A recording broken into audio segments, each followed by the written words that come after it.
Got a little compilation today.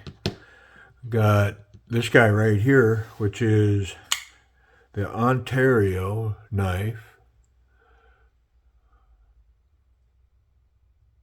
OKC, Ontario Knife Company, Rat 1 in AUS8. Made in Taiwan. Yeah, so, man, this thing gets touted a lot as an everyman knife. You know, like every man should have one of these.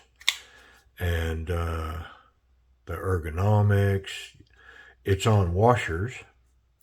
It's not on bearings. So it's got good tolerances, you know, but this thing is just the ergonomics, the jimping, and, you know, the ability to put this knife to work. This has kind of been labeled as an everyman knife. Well, I got one, and I don't know.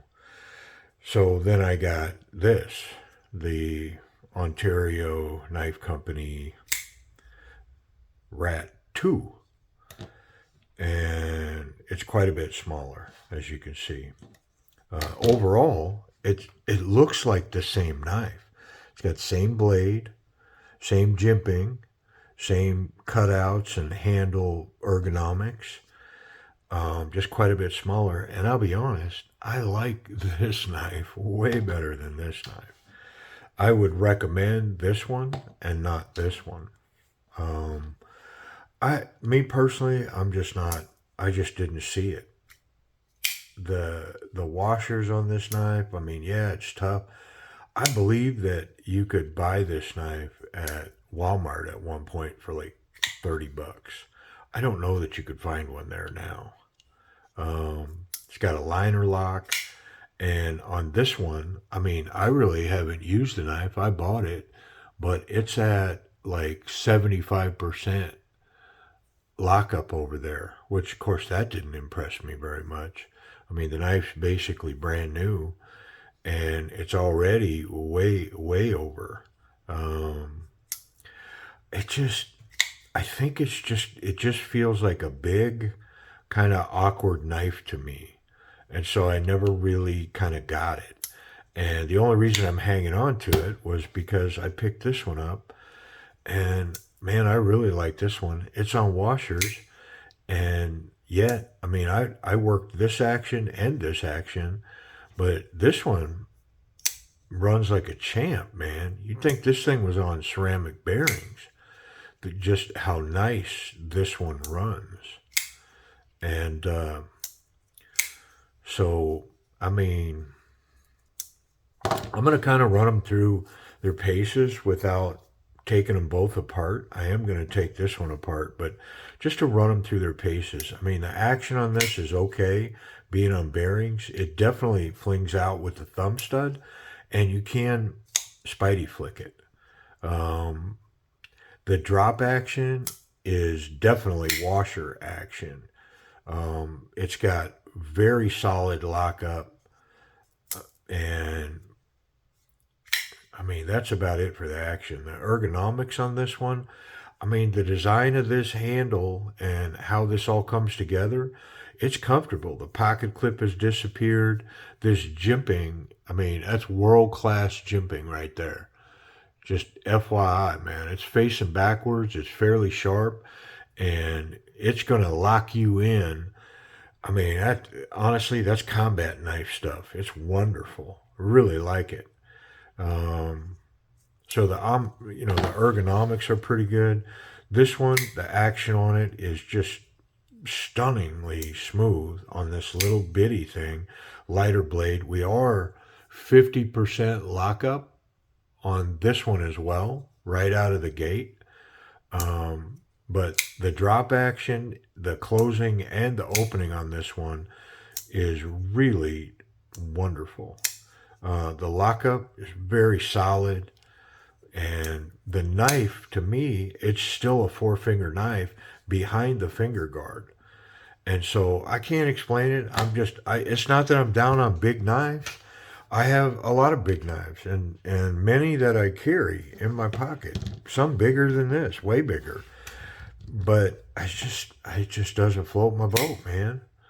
Would I recommend not to get it? Not really. I mean, it's on so many lists. I mean, people put out their top knife lists, and man, this thing's on there. I mean, it's just not going to be on mine. Never has been, and it never will be. It's just not. It's not an overall favorite of mine. This one, on the other hand, it's the reason that I'm keeping its big brother. If it wasn't for this one would be gone out of my collection.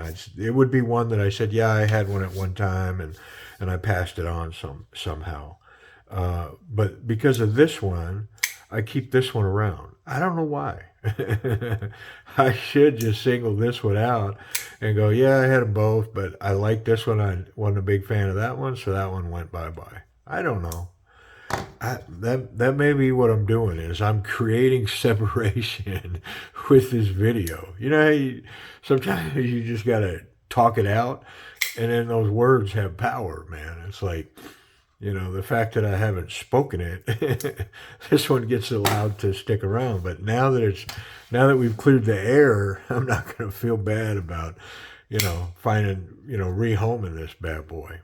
I mean, it's a cool knife and all. I honestly, I can't knock it. There's no place on this knife that I can go. Even the G10 on this it's kind of grippy. It's not like Spyderco grippy or uh, uh, I can't think of it. Not Kershaw, but the other one. Their G10 is stupid. Uh, it's not quite that, but it's good. It's grippy. I mean, good materials. It's not overly heavy or anything. I mean, like I say, I really I can't bust on it. I can't hate on it. It's just not for me. This one, on the other hand, I dig it a lot. Let's run these pocket clips real quick.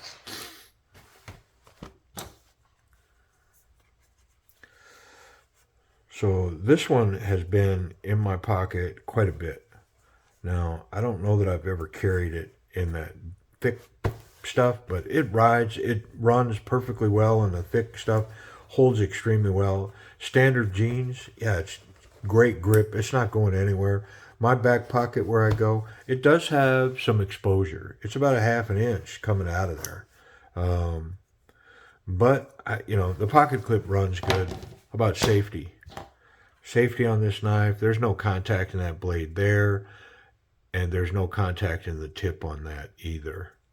So real quick, I'm going to take it apart just to get a look in here, see what's going on. I haven't been in here in a really long time, so who knows? It could be filthy dirty. Seems to be running okay, but yeah, this is one, man. I wouldn't hesitate to throw this in my pocket on any given situation. It has self-defense capabilities, a very confident grip. Yeah.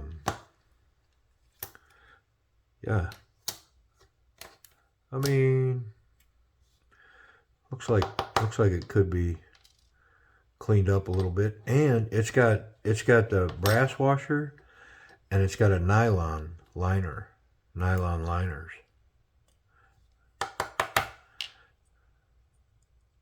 Yep, brass on one side, nylon on the other. Yep, how cool is that, right? And I'm going to take these apart too.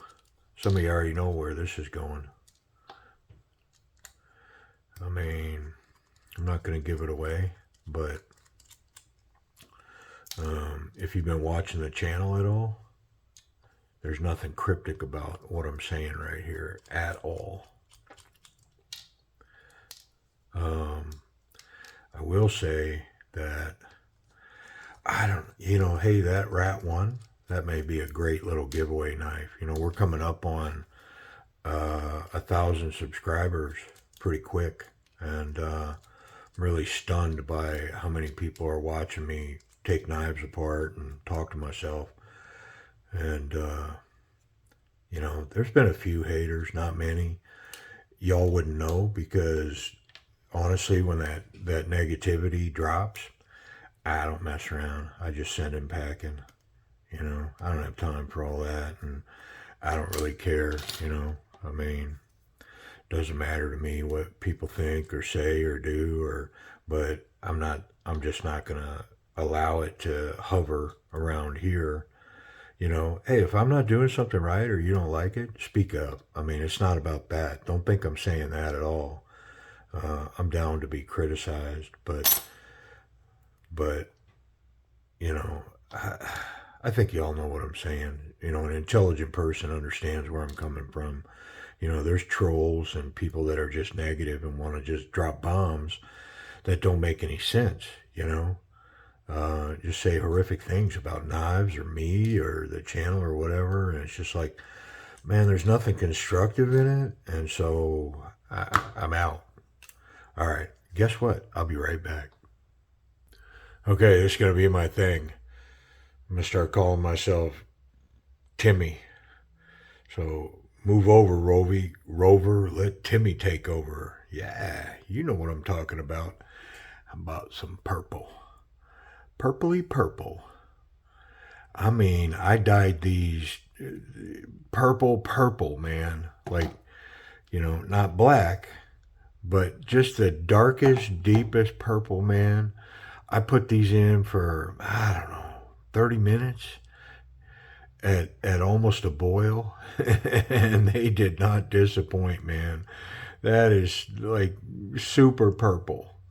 Super purple. All right, let's clean this knife up and get it back together. How about it? Yeah, so I don't know. This other one, man, I may rehome it just cuz there's no reason for me to keep it. And I can tell you, I think I've talked about it on the channel a few times. Like, I am having to figure out, once I started the channel, I have been dumping resources, money into knives at a breakneck pace, man. I've been buying, if I see it and I like it, I buy it. And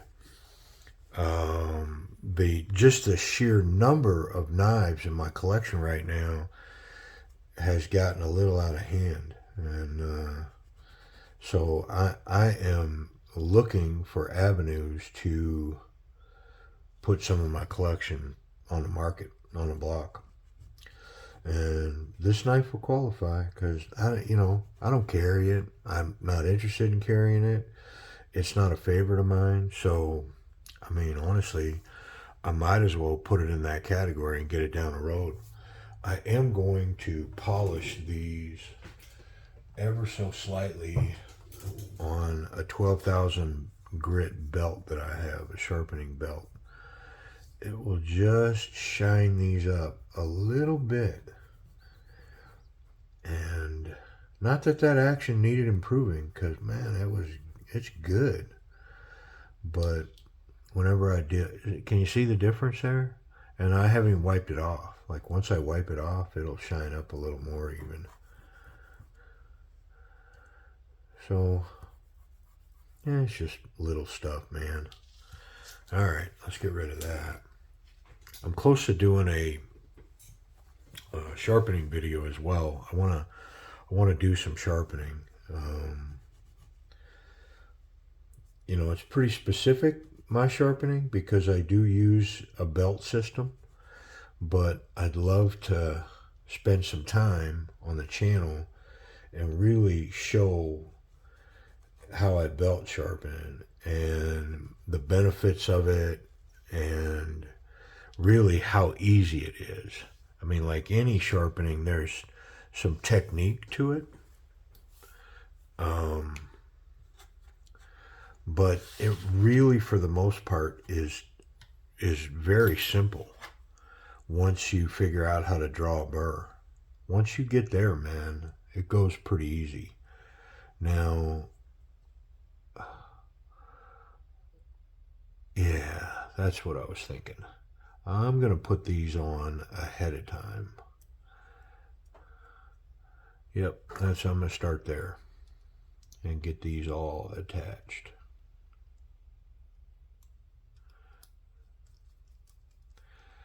It's going to make my life much easier. So yeah, I want to get the belt thing going, the belt sharpening. I will tell you that one of the things that's coming with that is I'm looking at a new way to film my videos, because that's one of the struggles I have, like setting up a camera, because it's true in any sharpening, but especially using a belt system, it's really important to visually see the burr, and that's the cue. Honestly, that's the cue in sharpening, is to develop a burr on one side, and a proper burr. Like you could do that wrong too, but to develop a proper burr on one side, and then move to the other side. Flip that burr to the other side, and then once that's complete, the mission really becomes to just start to hone it down. The sharpening's kind of complete at that point. So anyways, it's kind of a visual thing. So I'm looking at a couple of different ways to film my videos that would allow me to film sharpening. That's what's holding me back, is getting that right. This isn't captured, so we're okay there. I do know that this was down. Ooh, that was a lot of oil. I refilled this oil bottle, so it's kind of aggressive. A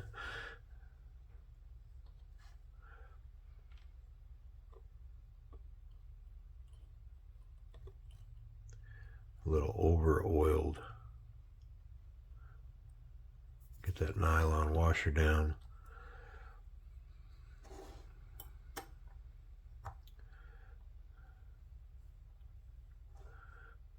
Okay.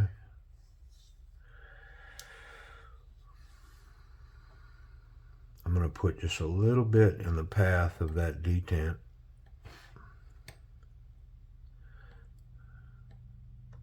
I'm going to smear it all around with that nylon washer.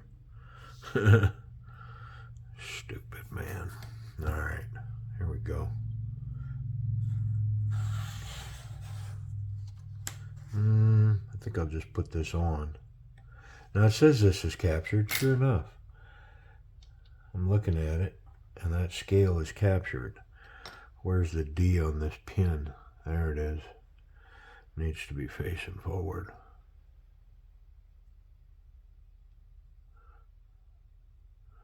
Something like that. Huh.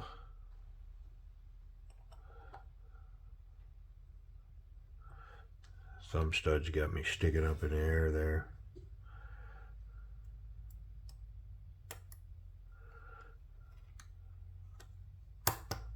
Okay.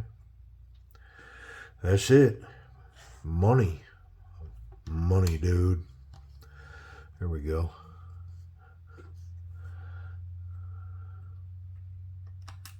Alright. Yeah, so I get that camera figured out, and I definitely want to get some sharpening videos going, kind of show the simplicity of that, and man, I did a butcher knife the other day for a family member, and I mean, it took me all about 10 minutes, and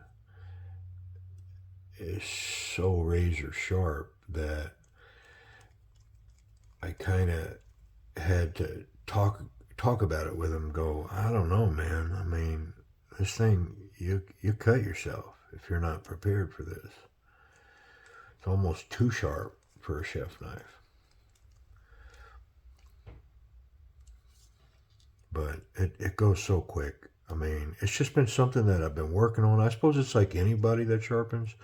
you work on it, you work on it, and you just get better and better and better, and you know how to hold the knife and the angles, and you know, and it's finally come to me. But sharpening's been elusive for me my whole life, man.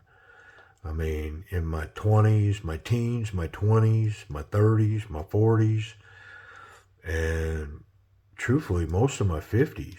I mean, it hasn't been until, you know, fairly recently that I've really got a good handle on it. Way too sharp, or way too tight. Yeah, I can feel that in there too. I just got a little excited with that.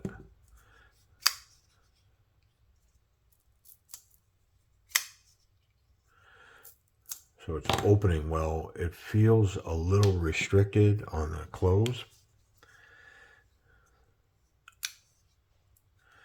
Still might be slightly too tight. Yeah, I mean,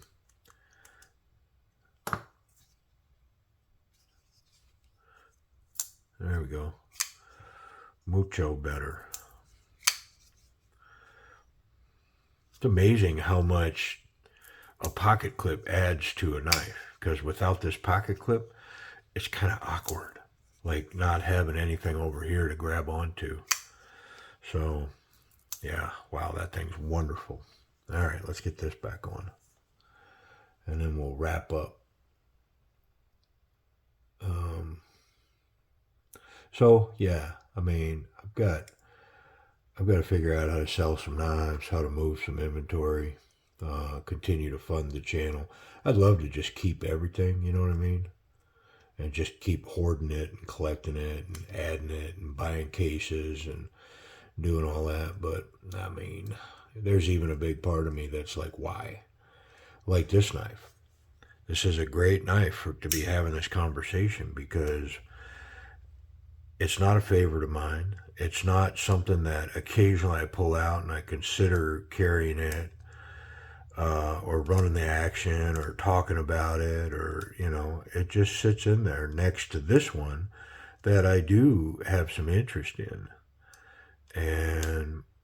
But not that one. And so why not move it to somebody that'll put it in their pocket and use it? You know, I mean, hoarding it just to have it, to say, yeah, I have a Rat 1. I don't really care. So, yeah, that one definitely will be on the list, whether to put it in a giveaway or to sell it or to do whatever. I mean, I do only think it's like a $30 knife. So, I mean, it's not like we're talking mountains of money either for some of these individual knives, but you know, it adds up, man. If I sold 100 knives and the average cost on those knives was $50, I mean, do the math. That's a good chunk of change that I could bring back into the channel and buy new product, because ain't nobody giving me product, I can tell you that. I'm not one of those guys. Yeah, I mean, I got to buy all these. And so, yeah. Once I find an avenue, I mentioned this the other day, I think when I find an avenue, one of the things I want to do is I want to make it available to the subscribers of the channel first. You know, like, because I'm not looking to get rich or make a profit or do any of that. If I can sell it for what I bought it for, which, to be honest, I buy a lot of these pretty well, pretty darn good. So if I can get what I got in it and move it to somebody that will put it in their pocket and use it, awesome. You can see that purple now against that black, the difference between that. I really dyed that so dark, man. That is the darkest purple. Anyways, Ontario Rat. So you got the Rat 1. It's on bronze washers, and the Rat 2. And the Rat 2 is a favorite of mine. I like it. I like it a lot. It's a wicked sharp. What steel? That AUS8 steel.